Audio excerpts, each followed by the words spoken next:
Hola mi gente hermosa, mi gente linda, bienvenido nuevamente a su canal de Filósofo 777 y seguimos destapando la cañería chavista, madurista, maurrista, donde se observan todas las marramucias en cuanto a la corruptela que llevan a cabo en Venezuela los socialistas revolucionarios del siglo XXI.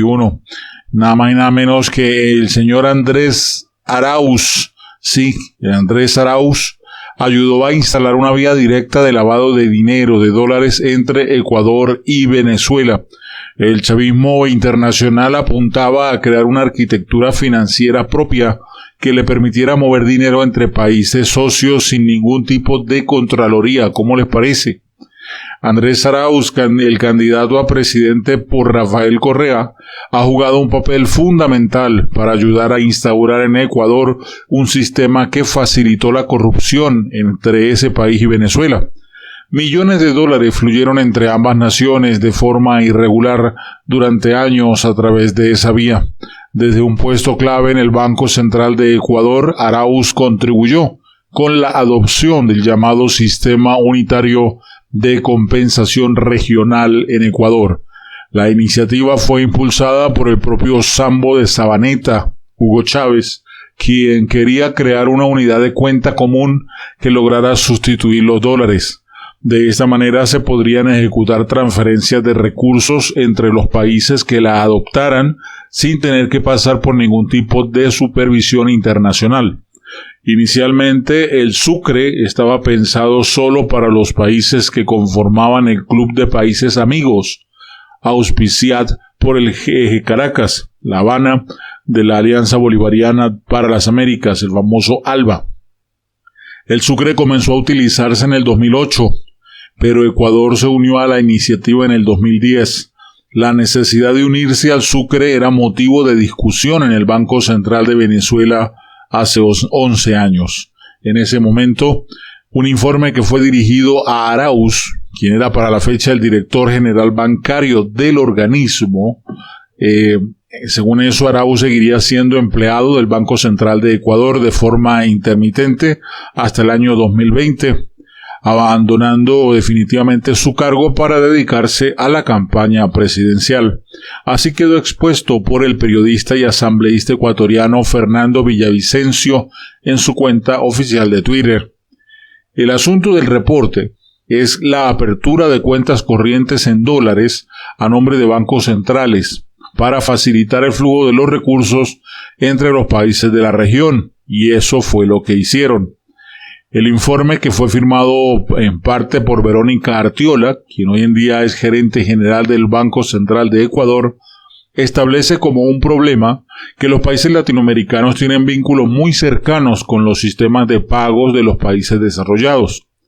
Sobre todo consideraban como un mayor obstáculo la intervención de la Reserva Federal de los Estados Unidos cuando se hacían transferencias en dólares entre dos países, y habla de la necesidad de una nueva arquitectura financiera regional que permita movilizar recursos fácilmente entre los países de la región. Parte de esa misma estrategia fueron los experimentos chavistas del Banco del Sur y del Banco del ALBA, las alternativas del socialismo bolivariano para el Fondo Monetario Internacional y el Banco Mundial. Entonces, Ecuador se sumó al Sucre efectivamente en el año 2010. Era el único país del grupo cuya moneda oficial era el dólar estadounidense. Ese año se hicieron 4 transacciones por un poco más de 7 millones de dólares a través del sistema.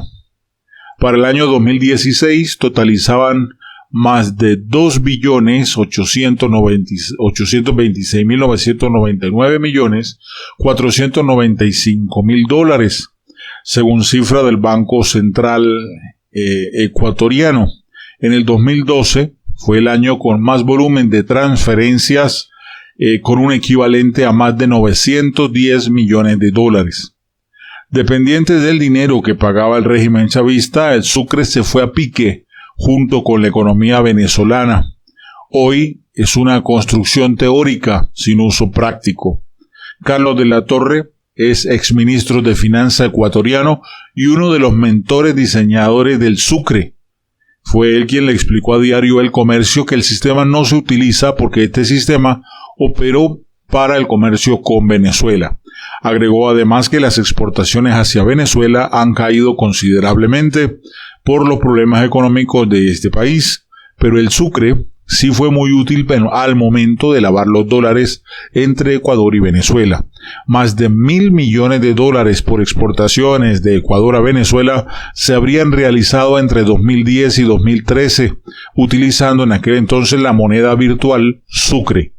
Así lo reportó el Diario de las Américas en el año 2016, citando una investigación del portal Focus Ecuador, de la cual forma parte Fernando Villavicencio. Muchas de las operaciones de ese periodo fueron ficticias, solamente sirvieron para lavar dinero del narcotráfico, de la corrupción y de otros ilícitos que utilizaron asimismo empresas fantasmas. En las operaciones intervenían los bancos centrales de los dos países, es decir, el de Ecuador y el de Venezuela, y bancos privados y públicos de Ecuador. Así era la ruta del lavado de dinero entre Ecuador y Venezuela. Primero utilizaban operaciones irregulares donde generaban dólares ilícitos. Segundo, un operador convertía el dinero ilícito en bolívares en el mercado negro. Tercero, los bolívares eran depositados en el Banco Central de Venezuela. Después, el Banco Central de Venezuela convertía los bolívares en sucres, multiplicando exponencialmente el valor original en dólares. Luego, los sucres eran transferidos al Banco Central de Venezuela y al Banco Central del Ecuador sin ningún tipo de supervisión internacional, como lo muestra el informe que estoy detallando en la parte de arriba. El Banco Central del Ecuador transformó los sucres en dólares, el dinero ilícito era blanqueado. El Banco Central de Ecuador depositaba los dólares en la cuenta de la empresa exportadora ecuatoriana del operador. Después la empresa exportadora ecuatoriana traía contenedores vacíos a Venezuela. ¿Cómo les parece? Las empresas exportadoras ecuatorianas repartían las ganancias entre los funcionarios involucrados en dichas operaciones en paraísos fiscales como lo fue Panamá, Suiza, Seychelles o Andorra. De esa manera, el sucre logró encubrir un entramado de exportaciones ficticias, blanqueo de dinero, lavado de activos, narcotráfico, corrupción y otros delitos. El origen de toda esta corrupción fue basada gracias al sambo de Sabaneta, Hugo Chávez, y a todos sus aliados internacionales. ¿Cómo les pareció el cuento? Bueno, para que sepan, estos productos de la investigación para que ustedes vean cómo corrió ese lavado de dinero, cómo se llenaron o cómo se lucraron gracias a que el candidato a presidente de Ecuador, sí señoras y señores, el señor Andrés Arauz, ayudó a crear este esquema de lavado. ¿Cómo les parece? Bueno, en el argot chavista dirían, así es que se gobierna, ¿verdad? Bueno, ahí se las dejo. Se las dejo para que piensen ustedes, ecuatorianos. Justo ahora, señores, que se les acerca el proceso, piensen muy bien, porque ustedes no se imaginan lo que están escogiendo. Frase del día: la cualidad de un líder se refleja en las exigencias que pone a sí mismo.